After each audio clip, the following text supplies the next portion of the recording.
The Tom Woods Show, episode 839. Prepare to set fire to the index card of allowable opinion. Your daily dose of liberty education starts here. The Tom Woods Show. All you men out there, if you're looking for a smooth, close shave, you need Harry's razors. They're going to let you try out their shave set for free. Just pay shipping at harrys.com. And when you use code WOODS, you get a post-shave balm for free as well. Check it out at harrys.com using code WOODS. Hello, everybody. Tom Woods here. I have got a wonderful little book in my hand right now. It's called Aleksandr Solzhenitsyn, The Writer Who Changed History, written by our guest Margot Caulfield. This is just a beautiful little book. I'll say something about it when I start talking to the guest, but let's just say I'm deeply impressed by this book. I absolutely love it. I love the content. I love the layout. I love the presentation. It's extremely well done. And I know I'm always telling people on the show, this is a great book, that's a great book, this is a great documentary. And I get people saying, we're overwhelmed. Well, there's so many things we want to read. Well, you know, there are worse problems in the world to have than a lot of choices about things to do. But if you are interested in this subject, particularly after hearing this conversation, you're going to want to grab a copy of this book. Margot, welcome to the show. Thank you for having me, Tom. You know, there are a lot of people who write books with a younger audience in mind who think they're good at it, and they're not. But you don't have the heart to tell them. But not only is this, first of all, an adult can enjoy this book, because I enjoyed it, and I learned things about Solzhenitsyn reading this book, but it's actually beautifully laid out. A lot of times when I get a book like this, it's really clunky and awful, but I like the fonts, the font choices, I like the photographs, I like the pull-out quotes and the facts, and it's beautiful. It is so well done, I can't think of any way to improve on this. And I say that as somebody who's kind of a snob when it comes to publishing, so just the appearance of this is absolutely excellent, and the information is great. Again, another thing about some children's books, especially when they're nonfiction, is that the writer thinks that children will share their enthusiasm for the subject, but it doesn't always happen. But this, I am absolutely going to sit down with my kids and read this to them. And as I say, I would say up through preteen, but really even an adult can learn something about a man you would think people would know more about and would be mentioned more, and yet is not. So let's start off with how it is that you came to write this book, because you're not really in this field primarily.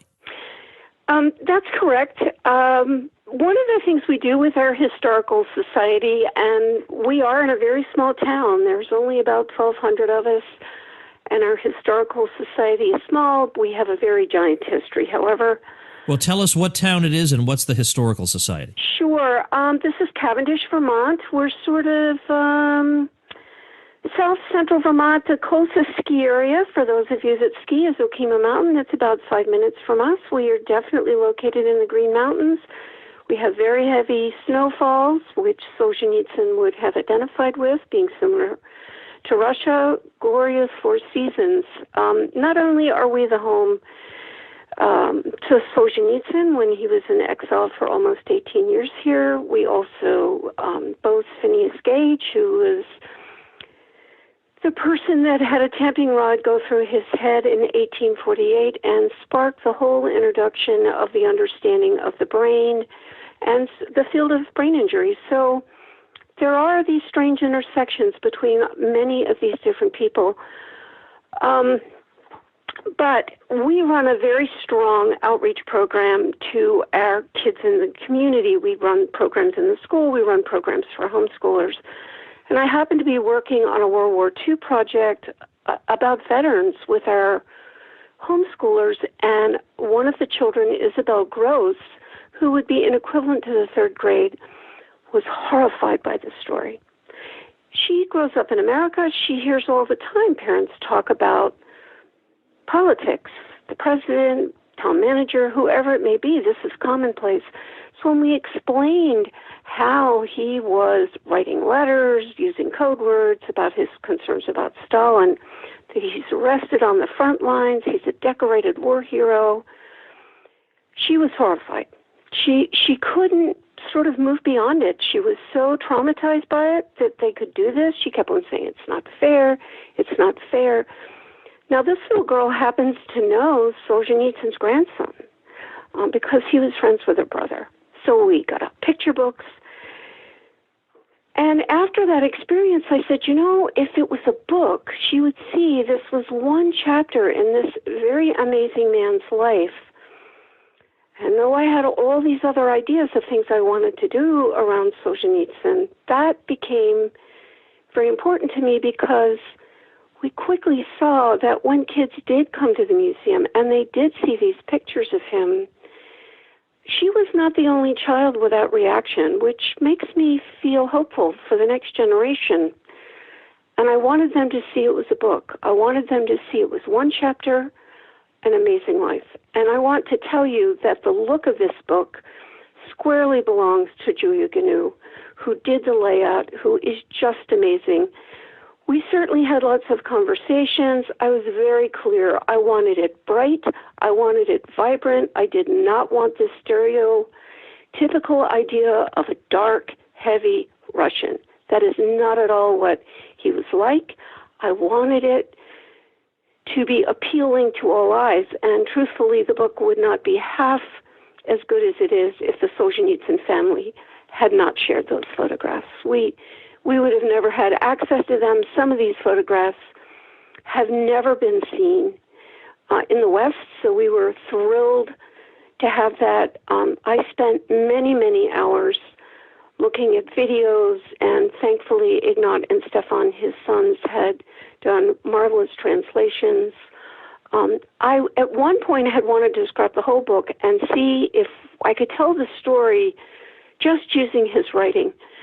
So wherever possible, I wanted to infuse his words. I wanted people to understand that this man's depth of writing was so spectacular. And whether it's an interview, an essay, I happen to love his prose poems, I wanted that all to come through in the book. And while we knew that this would be designed for children, the goal was it was for everybody, and if it was a first opportunity to really be introduced to this writer, all the better. Now, of course, we could start, as the book does, with his childhood and just go chronologically, but in the interest of time, I want to start exactly from the moment he gets in trouble. A lot of people know Solzhenitsyn was in the Gulag, but I think some of them are not entirely sure how he got there. Well, he started corresponding during the war. When he went into that war, he certainly believed in the communist movement and Lenin and so forth. But as the war progressed and as he began to see things and as he began to understand things, he became less enamored. And he started to correspond with a friend. And he used a code word, sort of like the mustached one, for Stalin. And being the times the way they were and what they did, they confiscated all of his writings that he was doing while he was in the war. So it was his journals, his personal correspondence, etc. And as he said, when he went in for what we would call a monkey trial, they have all of his writings piled up. And this is used to basically say, okay, 8 years of prison and then permanent exile. And for a writer, can you imagine sitting there? Here is all this time, work, and energy that you put into your war diaries, your war correspondence. That is all destroyed. It's gone. Fortunately, this is a guy that had this, my father was a journalist, so I grew up with the understanding of what is involved in being a journalist, and I certainly learned to write from my father. He just had this amazing memory, and he had this ability to talk to people, to get this information, and to research, which is really a very strong skill that a journalist needs. He was pretty amazing. And so while he was in the camp system, he was able to use these techniques. For example, one of the things he did was he had a rosary carved, and every bead was a chapter. And that's how he would remember the chapters of what he was writing. And he would scribble little notes and stick them in places. And then when he got so sick and when he was pretty sure he was going to die, here he is taking these notes and scrambling and rolling them up and sticking them in empty champagne bottles and burying them. You know, he didn't know if he'd ever get back to see them, but he wanted to leave that legacy. He didn't want it to be what happened when he was arrested with the war. Well, even when he wound up in exile, because as you say, he was sentenced to exile afterward, he winds up in Kazakhstan, and you note in the book he writes this 9,000-word poem that he simply repeats and repeats and repeats in his own mind until he's memorized it, because although he's allowed to use pen and paper, he can't be sure that he really can do any writing that won't be confiscated. That's absolutely correct. I mean, the level of suspicion and fear that he had to live under there was tremendous. And he's sick. That's the other thing. I mean, I think everybody goes, oh, yeah, well, he had cancer at these various points. But as someone that has spent a career in healthcare, this was a man that was really sick. He thought, they had told him, you have literally maybe 3 weeks to live. To have that kind of foresight.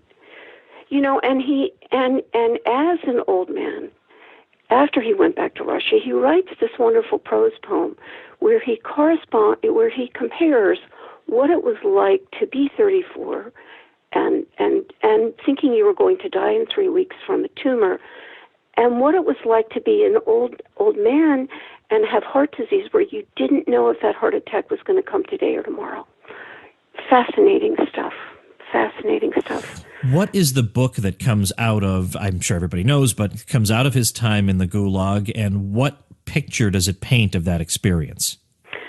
Well, the first book that comes, the first piece that comes to mind, which is really a novella, is One Day in the Life of Ivan Denisovich. And he did think of that book while he was in there. And that, to me, if he had written nothing else, that was such an incredibly brilliant book that had such a profound impact on me as a young person. I grew up, I was part of that baby boom generation where we heard these stories from not only Holocaust survivors, but, parents and grandparents who were in the war and so forth and so on. So I was always fascinated by resiliency, how people survived, and I didn't know then, but it would go on to play a big part in what I've done in healthcare. And he totally captures that. And if I can read the last little piece of that chapter, the last part of that book, can I do that? Yeah, please do. Okay? Yeah, sure. This is the very end of the book, and now the Zek, the prisoner, is lying in bed. And he says, he had many strokes of luck that day. They hadn't put him in the cells. They hadn't sent his squad to the settlement. He swiped a bowl of kasha at dinner. The squad leader had fixed the rates well. He built a wall and enjoyed doing it. He smuggled that bit of hacksaw blade through. He earned a favor from Tezar that evening. He'd bought that tobacco, and he hadn't fallen ill. He'd got over it. A day without a dark cloud, almost a happy day. And I would interject here, this book was written 55 years ago. Today, we talk to people who are depressed about how, at the end of their day, to count 3 things that were good about that day. Now, I've read much more. He completely understood what it was and how to survive this incredibly difficult ordeal. He understood mindfulness, which we talk about all the time now, but he really lived that during that prison experience. But then, because he's Solzhenitsyn, he gives this final twist to the book. Almost a happy day. There were 3,653 days like that in his stretch, from the first clang of the rail to the last clang of the rail. 3,653 days. The 3 extra days were for leap years. So you see that this individual, to survive this experience, has got to live and to hold on to that for quite a stretch. And he did. And I think it is such, people ask me sometimes, they'll say, well, so-and-so has cancer, how do they survive it, how do they deal with this, or how do they deal with that? And I say, well, if you have a short period of time, go read One Day in the Life. You'll understand how people really can deal with really extreme difficulties in their life and overcome them, because this was one day to tell an 8-year story. And I think it's a brilliant book. Obviously, One Day, the Gulag Archipelago, a lot of people have read. He has certainly written other things about that, but as a first read, I think that's a good one. And of course, my frustration is that I don't read Russian, and my friends that do assure me that I'm only reading this at one layer because there's so many incredible layers that this is written on, and the beauty of how he's combined words to create new words of new meanings and new ideas. I'm sorry I don't have that, but still, even at this level, there is so much he's imparting, which is terrific. All right, there's a lot more to talk about because I want to get to his exile and then his sort of return and then his exile. I mean, his life is unbelievable. Let's first thank our sponsor. Folks, this past Christmas, I gave a bunch of my friends and associates Harry's shave sets because I know they all shave, and I have personal experience with this product, and I've just fallen in love with it. Harry's gives you a close, comfortable shave, even for a knucklehead like me who pretty much could not make the blade system work at all and therefore shifted into electric. Even a knucklehead like me can get a really great shave. Harry's actually got started when two guys, Jeff and Andy, felt like razor blades cost too much. So they started their own company. And the result is Harry's, top-notch and not going to break the bank. Well, Harry's is so confident in the quality of their blades, they want you to try their shave set for free. You heard that right. Just cover shipping when you sign up. Plus, as a special offer for fans of the Tom Woods Show, go to harrys.com right now and enter code WOODS at checkout to get a post-shave balm also free. That's harrys.com, code WOODS. All right, so he completes his sentence. He's sent into exile. He is allowed to function more or less, but he can't go farther than 30 miles from where he lives. And well, that's once he's in exile. The first part of it, the first 8 years, he split from actually being in a camp where he is actually doing hard labor. He, right. Talks about how he could pour concrete and so forth. And part of that, he was also in a specialized camp where he was there because his background was, his education was in math and physics, and the government wanted him to work for them. There he had a little more flexibility. He could run some classes to help the other people there. But then he was sent to exile into Kazakhstan, where he was a teacher. And that's where he became sick for the second time, and then he went and was in a cancer ward. Unbelievable that he survived this bout of cancer, thanks to radiation therapy and an experimental treatment. And then he is finally free. And he can go back and he can write. And then in 1962, One Day in the Life of Ivan Denisovich is published, and his life changes again.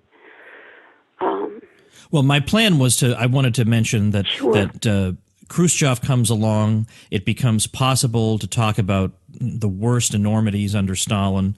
So that makes it possible to think of Solzhenitsyn as not necessarily an enemy of the state anymore. But then something happens to him in the 1970s. So he's able to come back, but then he has to be exiled again. So what happens? Well, Khrushchev, obviously, Ignat, in one of his speeches, Ignat is Solzhenitsyn's middle son, said, worst mistake Khrushchev ever made, letting them publish One Day in the Life. But then Khrushchev is out of power, and so this little bit of fresh air that was breathed in by that is now closed again. The Cold War is back on. And now he is really saying, I'm going to release, you've seen this. What happened after he wrote One Day in the Life is people started coming to them. They told the stories to him of their own experiences in the Gulag or of family members that were taken. His research happened just because people started coming to them, and then he started looking for that. And then he That book was smuggled out of Russia. People were certainly reading it. At his memorial that we had in town for him when he died, a number of people came, and they all described how those that came from Soviet bloc countries described how they would hide in the bathrooms and read on tissue paper thin pieces of paper that were stained, torn, etc. They would read these pirated copies called Samizdat, and they would read these books. But this book now Gulag is smuggled out of Russia, and it's printed in France, and now the world knows. Now the world really knows the full details of what was going on. And, in that book, he really goes back, and he's starting to tie this into Lenin, the work camps. And the rest of the world in the 30s is in abject poverty. You have the Depression. And they're forging ahead over there. Well, they're able to forge ahead because we had these really horrendous labor camps that were just dreadful. So he tells the story, and as soon as that is published, he pretty much knows that they're going to want him out of there one way or the other. Are they going to try to kill him? Or are they going to exile him? How are they going to deal with that? And if you read The Oak and the Calf, which is sort of his autobiography, up until he gets to the United States, it doesn't cover the United States period, he certainly talks about how he and his wife are preparing for this. They have these young children. They are preparing for this eventuality. There was an attempt made on his life. He survives that. But then they come in and they take him away. And you read in his book how he's like, when you were young, you believe you were going to stand up, and you can stand up because you are physically capable of doing that. But when you were much older, and now this guy's in his 50s, he had a blood pressure that I'm going, did they miswrite these numbers in this book? His blood pressure was off the charts. And here now, all of the things he thought he could do, how he wouldn't stand up, how he would do that, it's not the same as when he was arrested the first time. Things were very different. And obviously they weren't, he didn't know what was really going to happen. He knew he had, I think at some level obviously they knew that if they killed him, the entire West was watching, and that wouldn't necessarily be a politically astute thing to do. Well, help me with the chronology here. How do we order his being awarded the Nobel Prize? He doesn't go to accept the prize until a little bit later. Where is his second exile in those years? Sure. In 1970, when he's awarded the Nobel Prize, his wife, Natalia, is pregnant. He wants his child to be born in Russia. He wants his child to be born in his homeland, and he knows that if he goes to accept that prize, they might not let him back in. And he still wants his child to be born in Russia. So you see that conflict here. He is actually exiled in 1974, and he ends up first going to Germany, and then he ends up in Zurich. And he's in Zurich, and as both his son and his wife have talked about, they were just inundated constantly by people, and he couldn't write. He felt that he had written for so long, he just wanted to be quiet, and he wanted quiet in a way that he could not have in Zurich. So he knew he was going to have to come to the West, and the question was Canada or the United States, and his first thought was Canada. And he went to Montreal, and he took a train. He did some talks there, and then he took a train from Montreal to the West Coast, ended up going down to the Hoover Center at Stanford, and then speaking and spending time in California, New York, and Washington, D.C., etc. The comparison between Canada and the United States for him was striking. He wanted a dynamic, forward-thinking, he wanted a level of dynamics that for him was not there in Canada, but he did find it in the United States. And having found it in the United States, he was very clear that as much as he could enjoy maybe being in New York for a day or two, he could not do the writing that he wanted to do, which was to write The Red Wheel. And so he chose our lovely town. He did buy the property sight unseen. But what is interesting is Cavendish and the surrounding towns had mills and shoddy factories and so forth. And in the early 1900s, there was a number of these mill owners and factory owners went over to places like Minsk. And we do have strong Russian communities in this area. So, for example, within 20 minutes of our town, there are 2 Russian Orthodox churches. Small town, but a very heavy Russian presence. And so he settled on our town and was very clear from the beginning that he wanted his privacy, and our town very much honored that. Our town has been always a place that sanctuary was granted. It was why our first settlers came here. They wanted to practice their beliefs in the way they wanted them done. They had a level and gift of sanctuary. We have a very strong abolitionist history. 1806, we had a free black man here that owned property. He was a Revolutionary War that, we didn't have to have safe houses because the community was a safe community. The Paderoli wasn't going to come into this area. And true to his nature, Solzhenitsyn comes and he extends his gift of sanctuary that we've given him. He then extends that to other people. And that, to me, is one of the real beauties of our town. It's a wonderful piece of our history that we do get the gift of sanctuary, and we give that. I'd like to read a passage from the book. I'm on page 62. Mm-hmm. This is a portion of what Solzhenitsyn said at the town meeting after he arrived. He says, "In all my life, I have never had any definite permanent place to live, much less my own home. Not knowing the conditions of Soviet life, you can barely imagine that people in the Soviet Union are not allowed to live where they choose." And then he says, "Finally, the Soviet authorities would no longer tolerate me at all and deported me from the USSR.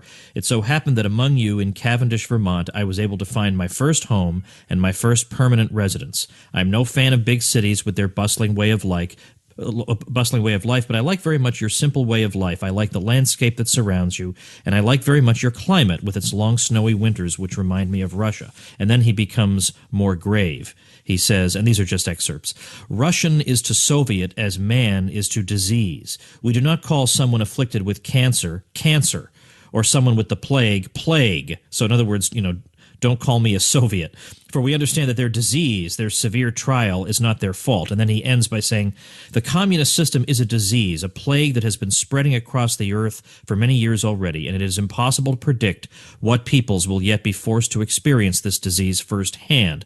My people, the Russians, have been suffering from it for 60 years already. They long to be healed. And the day will come when they are indeed healed of this Soviet disease. On that day, I will thank you for being good friends and neighbors, and will go back to my homeland." Very interesting, but I also want to read one of your paragraphs because of the interesting photograph on the next page.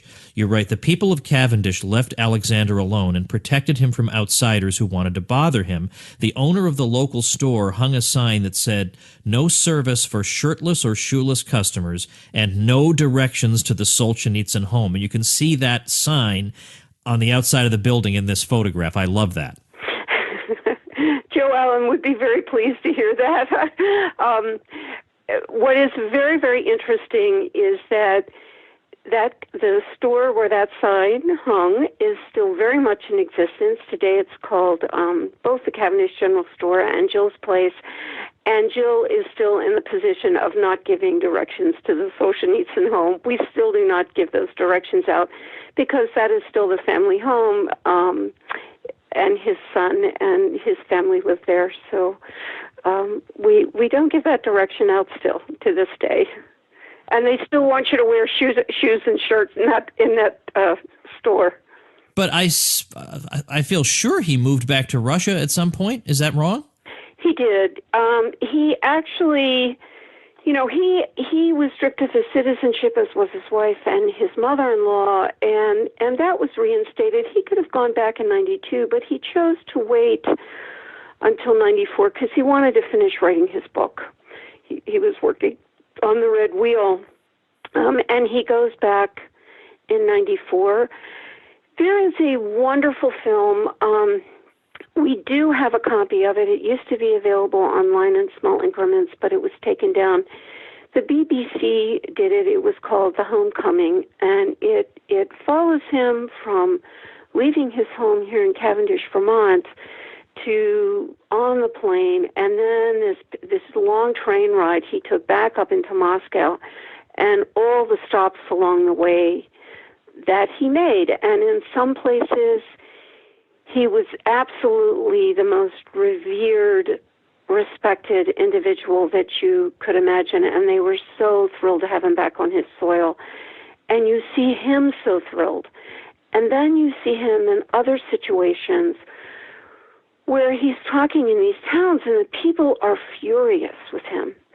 You know, our kids would come home from school, and they belonged to Pioneer Club, and they would do this, and this. Now they come home and they watch television. Where are the Pioneer Clubs? Where are this? And, of course, he's taking notes the whole time. And I'm looking at this, and I'm going, why are you beating him up? You want a Boys and Girls Club? Go out and start one. Come on, what's the problem? And as my husband always says to me, this was a country that didn't understand by this generation, didn't understand that grassroots up works. They were so used to top down. And I'm reminded of that a lot. And you know, people come from all over the world to visit us and to see what we have in our collections and to talk to us. And they all tell a similar stories of people didn't know how to handle. People don't understand that they do have this ability to make a difference. And this was a big message for Solzhenitsyn. You know, you as an individual can make a huge difference. You need to understand that you operate in with community. You just cannot be so self-absorbed that you ignore the compassion of someone else. And there has to be this balance, but you can make a difference. If you do not like this, you have to work to make that change. And that was a very hard concept for these people to grasp, and you could clearly see it. And I even get that message given to me by even younger people that are coming over and are saying, you know, he took away the heyday of when Russia was great. You know, we were the shining star in the Soviet firmament, and it is very interesting times. And you know, he was fascinated by the American. He was fascinated by our town, I think, because I've seen some of the stuff he had written about us. How we didn't wait for government to tell us how to do things. We have town meeting. We bash it through. We don't always agree. We work on it. We vote on it. You don't like it, you come back in and you try and change it again. Which, if you know anything about town meeting, is very much part of what Vermont is about. And in many ways, many people in Vermont really viewed Solzhenitsyn as a real Vermonter. He was one of us. You know, you hear that again and again and again, and people really feel that he got that aspect of who we were, that we wanted things. Well, I want to add to this that getting a sense of Solzhenitsyn's thought and the depth and richness of it is a whole other topic. I mean, his life alone, even apart from his writings, is fascinating and very much worth talking about.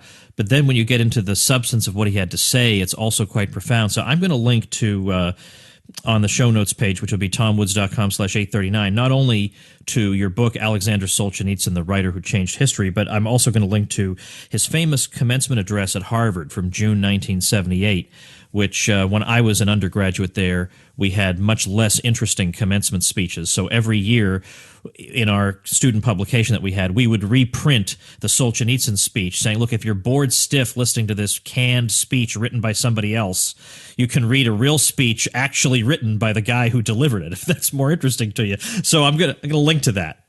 And it's interesting. That is an interesting topic because people often ask me about that Harvard address, and if you can also link to the Cavendish Historical Society's blog, there's a sidebar with a lot of links to on Solzhenitsyn, and one of them is Ignat speaking in 2014 for the Vermont Humanities on the writing of the Red Wheel, life in Cavendish, that type of thing. And in that, he really addresses a lot of aspects of what his father, people asked, what did your father really think of Americans? And it is a fascinating video to watch, and I think better than I go into any detail about explaining that, it is really worth it to hear what Ignat has to say on that. Remember, he was in Zurich, where a lot of Europeans don't think highly of Americans. We're not cultured, we're not this or we're not that. And so when Solzhenitsyn came here, he was not, what is this America place? I've heard all these stories. So when he came here, like many immigrants, there is many examples of people and freedom. And he wondered, were they strong enough? Would they fight for their freedom again? And I think when he made that speech, I believe it was 1978, is that correct? Yeah, 1978, yep. Yeah, in 78, as Ignat talks about, he said, Pope John Paul, first Pope elected from behind the Iron Curtain, was elected in 1978. Margaret Thatcher was elected in 1979. Reagan was elected in 1981. And this sort of trifecta really worked to bring down the Iron Curtain. And he wasn't, I think in some ways, he probably didn't fully grasp Americans are going to fight for their freedom. They absolutely are going to stand up for it. And I think about it in 2011, which was the 250th anniversary of our town. And I like to think at some level Solzhenitsyn knew that his grandson was one of the kids that carried the flag in the parade. I think that's such a really nice piece of history. But just prior to that event, our town was completely decimated by Irene, the storm. We were an isolated town. We had a shelter for 10 days. You want to know what people are made of, you put them in a situation like that, and there is no doubt in my mind, and I don't think there would have been any doubt in his mind of the people in the community he lived in or what Americans are capable of. It was an amazing thing to witness because we were stranded, and absolutely everybody rose to the challenge, whether it was to put back a road on their own. Nobody waited. We didn't wait for FEMA. We didn't wait for anybody. This had to be taken care of. People knew how to do it. Everybody rolled up their sleeves. And that would have been important to him, I think. Well, that's an interesting story also. Well, I want to... Go ahead. I would like to say that now that Amazon is charging a 6% tax, at least in our state, if people want to buy the book directly, the most benefit to us as a historical society is if they order it directly from the Historical Society or from CreateSpace, which is what we used. Not to say, Amazon, we don't care how you order it. Ultimately, we want you to read the book. But in terms of every dime that's made from this book goes into our Solzhenitsyn initiative, and 2018 is coming up, and we've got a lot of things we want to be able to do. So this is Book It. And we're always happy to come and talk about what we're working on. We don't care where it is, iPod works, whatever.